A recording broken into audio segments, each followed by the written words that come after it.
report bana lingwa seme barudan palping ke liengde en wala shanga wel ka pai bakel ron kina dangraw widi jandangraw widi bakel bana rach ka kwi logan sha luken wale la luk dana lokani dakring machar ajen bana nyoka kel ka jeri pode me gorjeno barudan palping ke liengde ka gorjeno de kon nyak bakani ko kien ko der mala chube bani ami jiram jidid gwas me kan woro 9 TV channel don jen chang nyam kaji ko bi report me bi jejek ke bi no 9 TV channel bi jejek yege ka YouTube ke yege ka Facebook gor jen bi channel bi support me ken support ne wen ba report me bana jelinga George you know wuden en kon me jen wuden cha lugun walle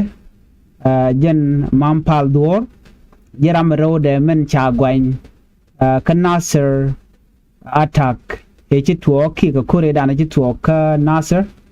men cha GSPLA ayo cha kep ku kwide jaram rode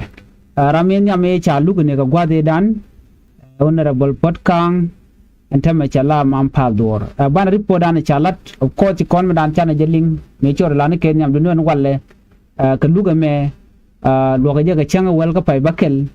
ron kin dangro wi jandang red bakel ban ma dan chor la tin ban jeling kel ko gor kon full information no ngum sure la ki ngum to no tur menen kon mo gwaza me jen mam pal dor mi kuji bi chu ngach jen tur de no mone mam pal dor cha jen nangwa logan wale ko ki Nasser attack trial ke lugan lokare which ke juba gwazan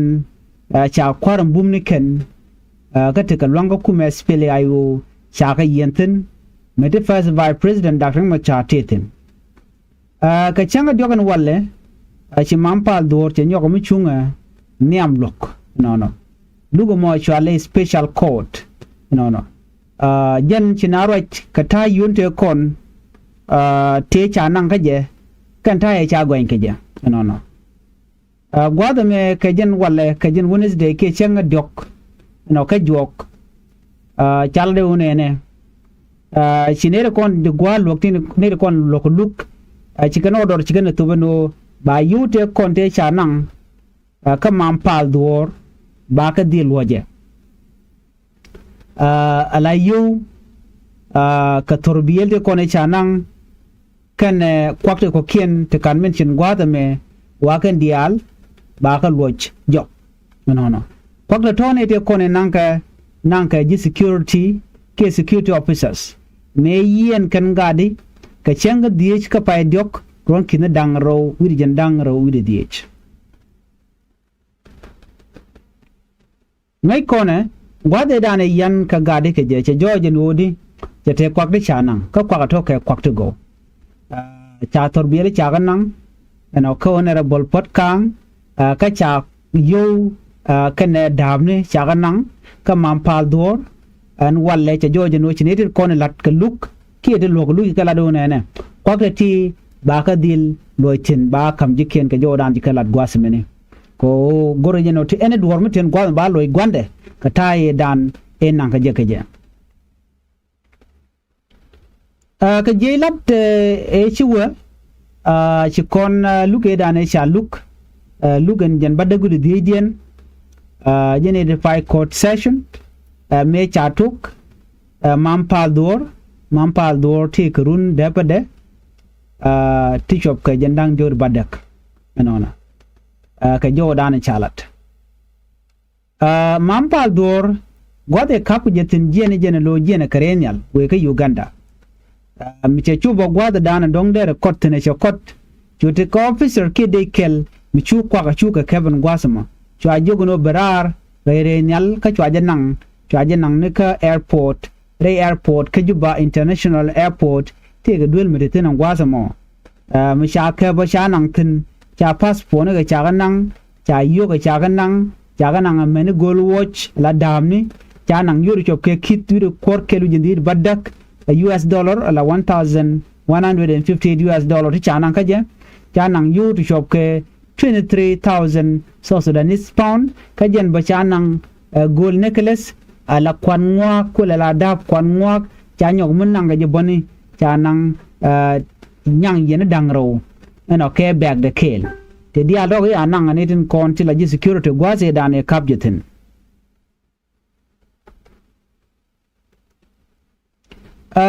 nega tuk de kenyam ci kon di alte ngaji no ne lugan jen ngwane bakale ne dan e chalel te kon karame dan e chano ko South Africa la South African digital forensic expert virtual ke Peter Calvin take evidence ki ngwande che nyodan wone ne ichi mampal duor agent take information ni ke top secret che chair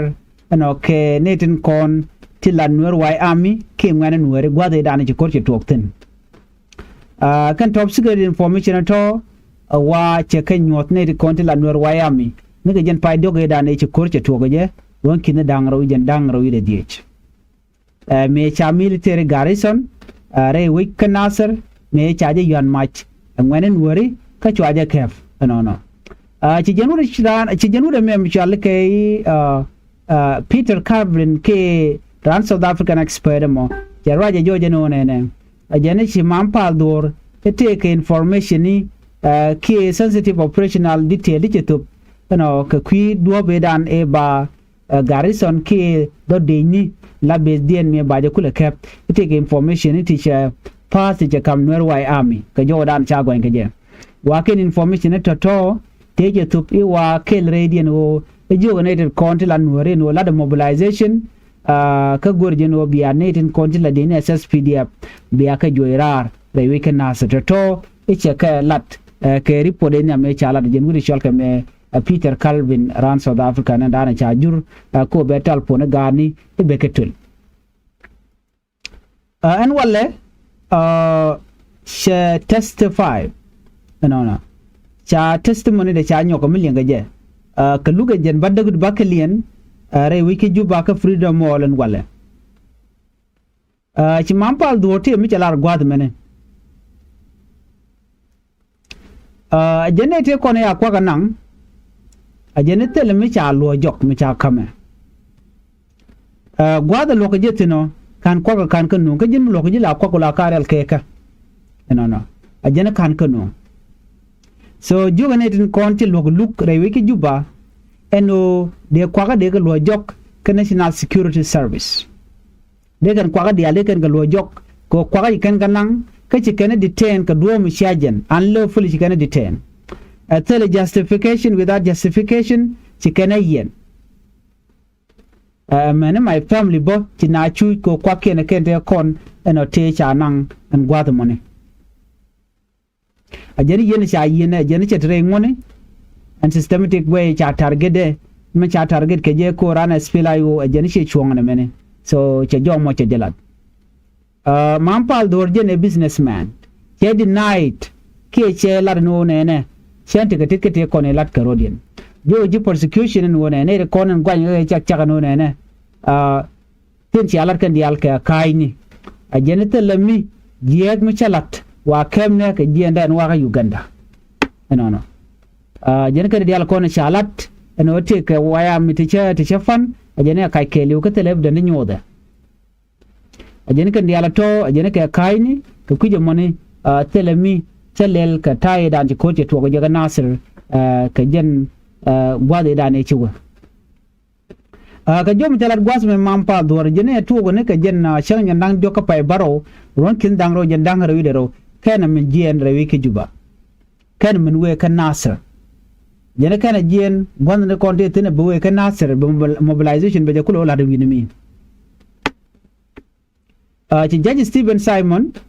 bin jigwa Ramadan la lugan walle la Ramadiodian kanne de kono lokana ina jogono nene ci gadwech sorry shi mampal dor ci lugde ci togan walle teme ka jenna luga dana bibben ko kor gwadde beyo mi mo cengo wero ka pay bakkel ronkin dangro jendang red bakkel ba lungu Ramadiodian men ba lugu wasame e gadwech lampoch ci ne konti la judges